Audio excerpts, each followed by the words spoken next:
দিলেন যেন জল তাহার আজ্ঞা উল্লঙ্ঘন না করে। যখন তিনি পৃথিবীর মূল নিরূপণ করিলেন, তৎকালে আমি তাহার কাছে কার্যকারী ছিলাম। হালেলুয়া। তখন তিনি কি ছিলেন? না, পিতা ঈশ্বরের কাছে কার্যকারী ছিলেন। আরো দুটো পদ আছে।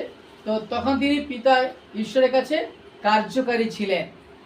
আর কার্যকারী যখন ছিলেন তখন থেকে তার একটা জিনিস দেখি আমরা এই 32 অবধি। আমি দিন দিন আনন্দময় ছিলাম, তাহার সম্মুখে নিত্য আহ্লাদিত করিতাম। আমি তাহার ভূমণ্ডলে আহ্লাদ করিতাম, মনুষ্য সন্তানগণে আমার আনন্দ হইত। আমেন। তাহলে মনুষ্য সন্তানগণের সম্বন্ধে তার খুব আনন্দ হতো। কে? তার পুত্র প্রভু যীশু খ্রিস্টের নাম নিয়ে যখন আসে, তার আরো আগে তিনি ছিলেন, কিন্তু তখন ঈশ্বরের কাছে ছিলেন। আর পৃথিবীতে আসার জন্য যিশু নামটা স্বর্গ হইতে দেওয়া হয়েছিল গাব্রিয়েল দূতের মাধ্যমে মরিয়মের কাছে, যোসেফের কাছে এসে তিনি বলেছিলেন যে তুমি পুত্র প্রসব করিবে বা তোমার স্ত্রী পুত্র প্রসব করিবে, তার নাম যিশু রাখি। হালেলুয়া।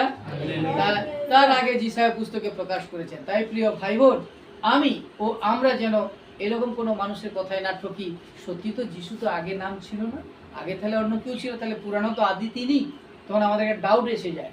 তাই আমাদের এটা ক্লিয়ার করার জন্য ভালো করে জানবে, বাইবেল তার প্রকাশ সমস্ত কিছু লিখেছেন।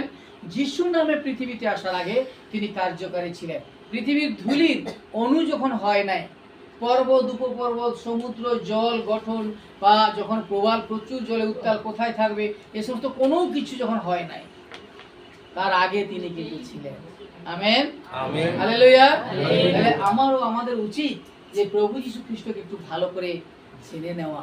না হলে পরপর যে দিন আসছে, বহু রকমের মানুষ বেড়েছে, বহু রকম ভণ্ডামি বেড়েছে, যেটা আমাদের কাছ থেকে যিশু নামটাকে সরিয়ে দেওয়া হয়। তাই প্রত্যেক দিন প্রিয় ভাই বোন এই বাইবেলটি পড়বে। যারা পড়তে পারো না তারা যেখানে পাঠ হয় সেখানে গিয়ে শুনবে, তাহলে তুমি অনন্ত জীবনের জন্য বাঁচবে। আত্মার খাদ্য কিন্তু পবিত্র বাইবেলের বাক্য। তাই আপনি কত বড় চার্চের সদস্য, আপনি কত বড় ফাদারের কাছে শিক্ষা নেন, এটা বড় কথা নয়। যদি যিশুর কোনো মজুরের কাছে, চাকরের কাছে, তার কোনো ভিত্তির কাছে তুমি যদি ট্রেনিং নিয়ে থাকো যথেষ্ট, কিন্তু বড় ফাদার হয়তো সে আমার নয়, আমাকে যিনি শিখেছে হয়তো খুব বড় ফাদার নয়, কিন্তু না হলে সে প্রভুর সঙ্গে সম্পর্ক কেমন করেছে, প্রভু তাকে সেই জ্ঞান পরিপূর্ণ করবে, তখন দেখবেন আপনাকে কখনো কেউ ভুলাতে পারবে। তাই প্রিয় ভাই বোন, পবিত্র বাইবেল যেন আমরা ভালো করে পড়ি। তাহলে এখানেই কিন্তু সমস্ত কিছু রয়েছে, তিনি আদি থেকে ছিলেন। এবারে আমরা আসবো যে আরেকটু জায়গা ক্লিয়ার হওয়ার জন্য আমরা চলে আসি যে নতুন নিয়মে সুসমাচার যোহন। নতুন নিয়মে সুসমাচার যোহন আমরা খুলি। হ্যাঁ,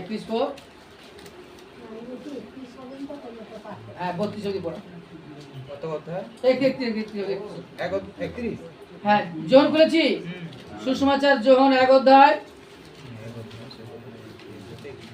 1, 2, 3 পদ আমরা পড়ি।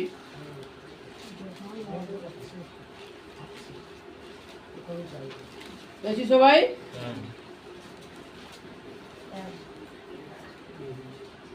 আদিতে বাক্য ছিলেন এবং বাক্য ঈশ্বরের কাছে ছিলেন।